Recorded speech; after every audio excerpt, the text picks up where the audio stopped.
So what do we mean by charging a material? Material को charge करने का मतलब होता है या तो उसमें हम इलेक्ट्रॉन्स का नंबर इंक्रीज कर देते हैं या इलेक्ट्रॉन्स का नंबर डिक्रीज कर देते हैं। तो जब हम इलेक्ट्रॉन्स का नंबर इंक्रीज कर देते हैं तो हम उसको बोलते हैं नेगेटिव चार्ज, और जब हम इलेक्ट्रॉन्स का नंबर डिक्रीज कर देते हैं तो हम उसको बोलते हैं पॉजिटिव चार्ज। क्लियर हो गया? तो क्या हम कंडक्टर को चार्ज कर सकते हैं?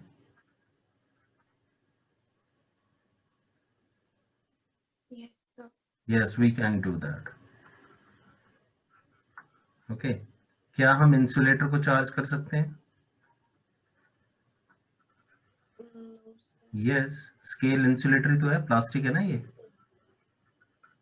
इसको भी हमने रब करके चार्ज कर दिया। Rather, it is easy to charge insulator. Insulator को चार्ज करना इजी होता है। अब तुम्हें इसमें करना क्या है? चार्ज करने के लिए तुम्हें करना क्या है? या तो इलेक्ट्रॉन्स का नंबर इंक्रीज करना है या इलेक्ट्रॉन्स का नंबर डिक्रीज करना है। मतलब या तो इलेक्ट्रॉन इसको देने हैं या इलेक्ट्रॉन इसमें से डोनेट करने हैं। ठीक है, तो हम क्या कंफ्यूजन में रहते हैं कि जो फ्री इलेक्ट्रॉन्स होंगे वो ही डोनेट हो सकते हैं या वो ही मूव कर सकते हैं। तो इंसुलेटर के पास फ्री इलेक्ट्रॉन तो होते ही नहीं, तो इसका मतलब ना तो वो इलेक्ट्रॉन दे सकता है और ना ले सकता है, ऐसा कुछ नहीं है।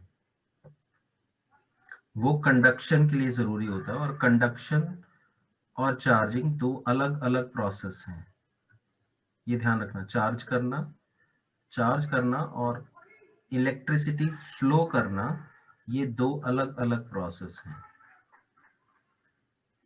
ठीक है, चार्जिंग जो होता है वो एक अलग प्रोसेस है, इलेक्ट्रिसिटी का फ्लो जो है that is a different process. For the flow of electricity we need free electrons. Electricity के फ्लो के लिए हमें फ्री इलेक्ट्रॉन्स चाहिए। चार्जिंग के लिए कोई फ्री इलेक्ट्रॉन है या नहीं उसका इन्फ्लुएंस नहीं है। इसीलिए तो तुम देखोगे कि जब भी हम चार्जिंग की बात करते हैं तो हम बात करते हैं वूल, सिल्क,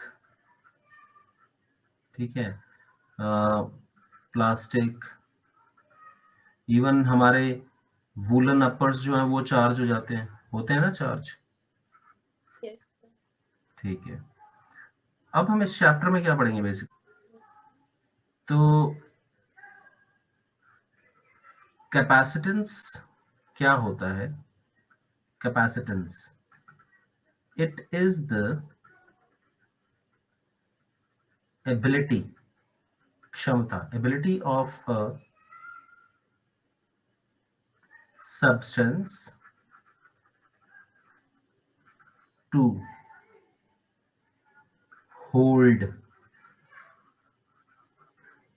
इलेक्ट्रिक चार्ज।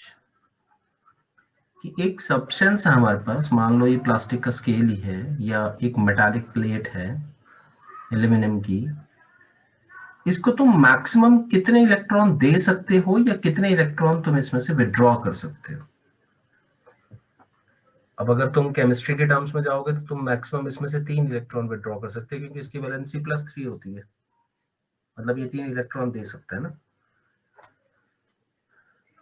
ठीक है, लेकिन हम एल्यूमिनियम एटम की बात नहीं कर रहे, हम एल्यूमिनियम एक पूरा मटेरियल की बात कर रहे हैं, जिसमें एक हमारे पास शीट है जिसमें बिलियन और ट्रिलियंस ऑफ एटम्स होंगे। ठीक है, तो इसकी एक पर्टिकुलर लिमिट होगी चार्ज को रिसीव करने की या चार्ज को देने की, मतलब चार्ज होने की।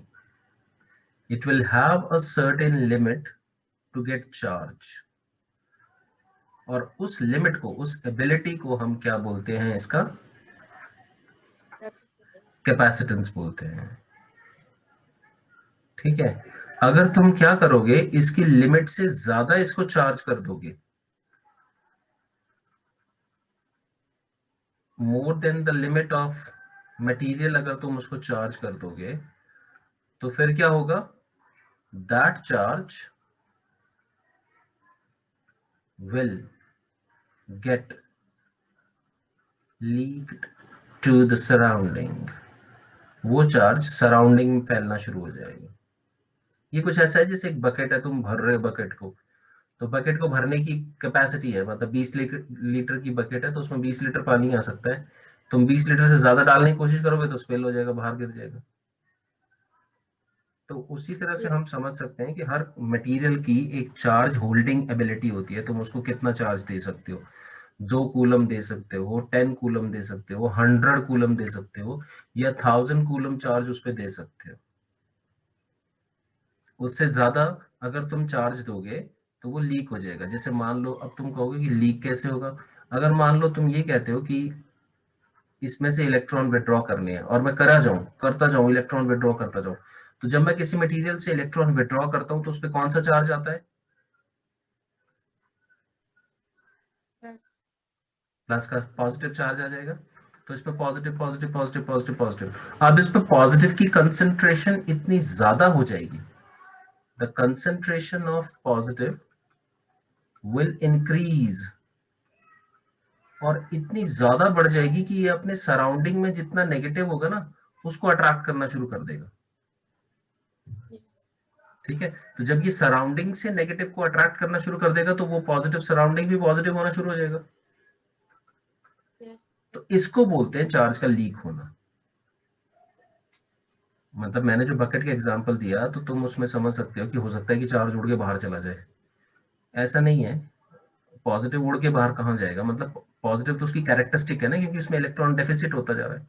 तो जब वो एक लिमिट से ज्यादा इलेक्ट्रॉन डेफिसिट हो जाएगा तो अपने सराउंडिंग से इलेक्ट्रॉन लेना शुरू कर देगा, जो भी उसके सराउंडिंग में होगा, हवा है, पानी है, कोई मटेरियल उसके आसपास रखा हुआ है, कुछ भी रखा हुआ है, तो उसमें से वो इलेक्ट्रॉन लेना शुरू कर देता है। तो मतलब वो पॉजिटिविटी फैलाना शुरू कर देता है आसपास।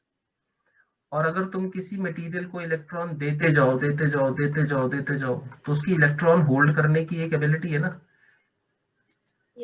तो इसमें नेगेटिविटी इतनी बढ़ती चली जाएगी, नेगेटिव होता चला जाएगा, कि ये सराउंडिंग को फिर क्या करेगा, इलेक्ट्रॉन पास ऑन करना शुरू कर देगा। तो आसपास के सराउंडिंग को ये नेगेटिव बनाना शुरू कर देगा। इसको बोलते हैं leakage of the charge, passing on. ठीक है, तो जो एक सब्सटेंस की एबिलिटी होती है चार्ज को होल्ड करने की, कि वो कितना चार्ज होल्ड कर सकता है, उसको हम क्या नाम देते हैं,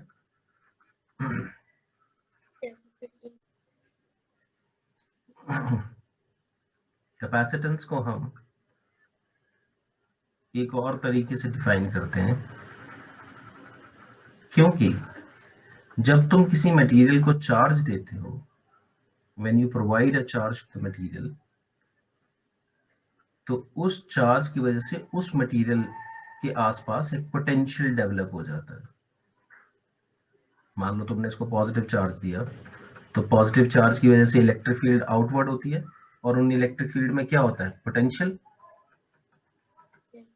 ठीक है, अगर तुमने इसको नेगेटिव चार्ज दिया तो नेगेटिव चार्ज की वजह से इलेक्ट्रिक फील्ड इन्वर्ट होती है, तो इलेक्ट्रिक फील्ड जहां होगी वहां क्या होगा, पोटेंशियल होगा।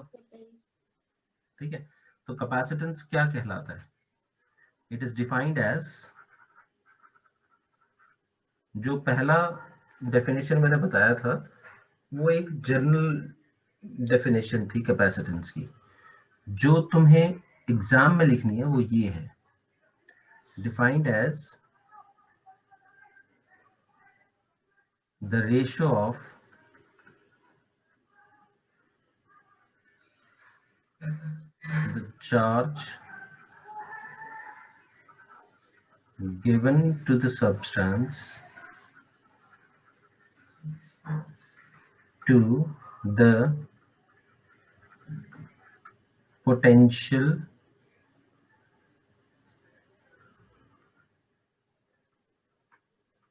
increase, कि तुमने कितना चार्ज दिया और उसका कितना पोटेंशियल राइज हुआ, इसका जो रेशो है उसको कैपेसिटेंस बोलते हैं। ठीक है, अब तुम किसी मटेरियल को जितना ज्यादा चार्ज दोगे उसका पोटेंशियल उतना ज्यादा होगा या कम होगा? कम। तुम जितना ज्यादा चार्ज दोगे पोटेंशियल उतना ज्यादा होगा। अगर इस पे 10 कूलम चार्ज है तो 10 कूलम चार्ज की वजह से यहाँ जो पोटेंशियल है, और अगर इस पे 5 कूलम चार्ज है तो 5 कूलम चार्ज की वजह से जो यहाँ पोटेंशियल है सेम डिस्टेंस पे, तो किस वजह से ज्यादा होगा पोटेंशियल? 10 कूलम की वजह से ज्यादा होगा या 5 कूलम की वजह से ज्यादा होगा? 10 कूलम की वजह 10 से कूलम की ज्यादा। वजह से ज्यादा होगा। तो इसका मतलब जो पोटेंशियल है वो चार्ज पे डायरेक्टली प्रोपोर्शनल होता है। यस। लेकिन इस मटेरियल की एक चार्ज होल्ड करने की लिमिट है, यस। उससे ज्यादा तो नहीं हो सकता ना यहाँ पे।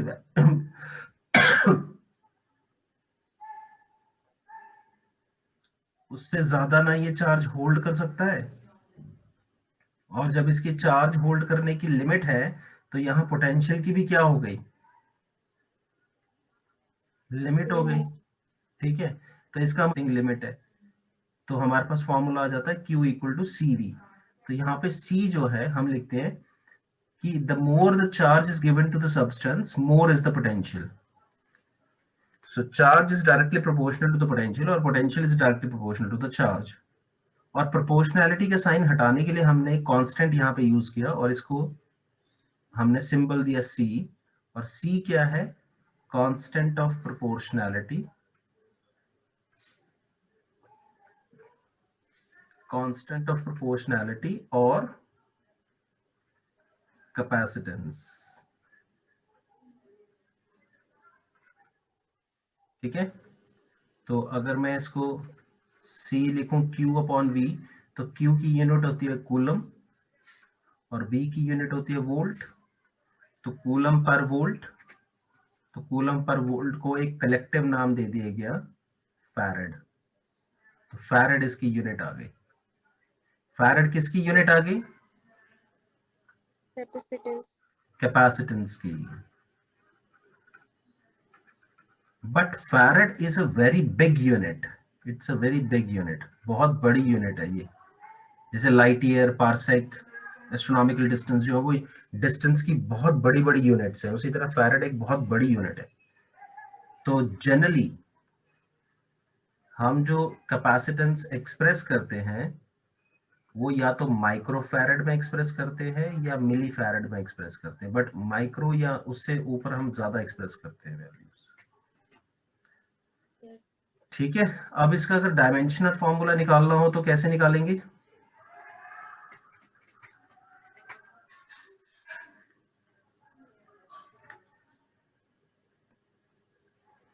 चार्ज क्या होता है? करंट इनटू टाइम, और वोल्टेज होता है वर्क डन अपॉन चार्ज। ठीक है, तो अगर तुम इसको ऐसे लिखोगे तो यहां आ जाएगा charge into current into time upon work done. तो ये चार्ज फिर से हो गया, तो ये भी करंट इनटू टाइम हो गया, ये भी करंट इनटू टाइम, तो ये स्क्वायर स्क्वायर हो गए, और नीचे वर्क डन हो गया। तो वर्क डन का डायमेंशन होता है एनर्जी का,